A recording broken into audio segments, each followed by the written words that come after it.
Algebra, cracking the code. Welcome everyone. Today we're diving into algebra, not as a scary subject, but as a puzzle waiting to be solved. Think of it like cracking a secret code.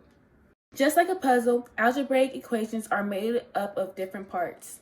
Each piece, whether it's a variable, a number, or an operation, has a place and a purpose. When we look at an equation, we're really looking at it as a challenge. Our job is to figure out how all the pieces fit together to reveal the solution. Here's the original equation. 5x minus 7 equals 3x plus 9. First, subtract 3x from both sides of equal sign. Number 2, add 7 to both sides of the equal sign. Number 3, divide 2 by both sides. Then you have your answer, 8. Here's the framework. First, identify the structure: linear, quadratic, exponential. Then choose your strategy: distribute, isolate, factor. Finally, look for patterns like symmetry or repetition.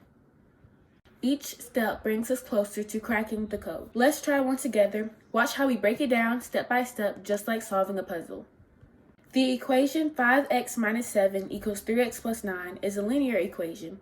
Just one variable, no powers or fancy stuff. Pick your game plan. Get all the x terms on one side, move the numbers to the other side, keep it balanced the whole way. Work it out step by step. Subtract 3x, now you got 2x minus 7 equals 9. Add 7, that gives you 2x equals 16.